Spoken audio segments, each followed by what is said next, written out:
Happy Leap Day! Welcome to Stargazers. I'm James Albury, director of the Kika Silva Pla Planetarium in Gainesville, Florida. And I'm Dean Regas, outreach astronomer from the Cincinnati Observatory. We're here to help you find your way around the sky. Every 4 years, we get to experience a cultural and calendar phenomenon, all caused by the Earth's orbit around the sun. That's right, Dean. And although this event seems to happen every 4 years, sometimes we skip a year. Plus, we have a giant planet joining the regular cast of constellations for the end of this February. Let's show you. Okay, we've got our skies set up for any night at the end of February, and you'll notice that the constellations that you saw last year at this time are in exactly the same place. Yep, and did you know that if you went outside at midnight on your birthday every year, you'd see exactly the same star patterns? The planets and moon would all be in different positions each year, but the stars will appear in the same place. To ensure this, every 4 years we have to add one whole day to our calendar. This is because the time it takes for the Earth to travel around the sun doesn't exactly match our calendar year. As you know, it takes approximately 24 hours for the Earth to rotate once on its axis. That's one day. But a year is how long it takes for a planet to travel all the way around the sun and return to the same spot. It takes the Earth approximately 365 days and 6 hours to travel around the sun once. Over time, this extra 6 hours added up and started causing big problems for our calendar. After a few centuries, spring wouldn't start in March anymore. So what do? Add extra time to the calendar. And since we're off by 6 hours a year, every 4 years we'd be almost an entire day ahead of where we should be according to our calendar. Since 6 hours each year for 4 years adds up to 24 hours, it was decided that the simplest way to fix things was to add an extra day to the calendar every 4 years.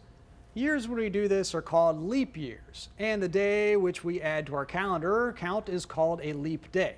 Now, where should we put it? Well, February has the least number of days, so let's add it to February, and we'll create February 29th. We traditionally experience a leap year in years that are evenly divisible by 4, like 2008, 2012, and 2016. But wait, there's more. When a century ends, we skip a leap year. The exception is if the century ends on a year that is exactly divisible by 4. So in 1800 and 1900 weren't leap years, but 1600 and 2000 were leap years. Going forward in time, you'll notice that 2100, 2200, and 2300 won't have a leap day, but 2400 will. The reason the end of the century rule was introduced is because saying the length of our orbit is 365 days and 6 hours is still a little inaccurate. The correction is too big. The 6 hours was actually rounded up from 5 hours, 49 minutes, and 16 seconds. But hey, who's counting? Okay, let's show you what the stars and one huge planet are doing for the end of February. We have our sky set to any late February night right after dark facing south. And like every February sky, you'll find the 3 stars of Orion the Hunter halfway up in the sky, with his big dog's nose in the form of Sirius the dog star. That star is seriously bright. Anyway, when you turn and face east, you'll see Leo the lion. His head stars make a backwards question mark, and his rear end is that triangle pattern.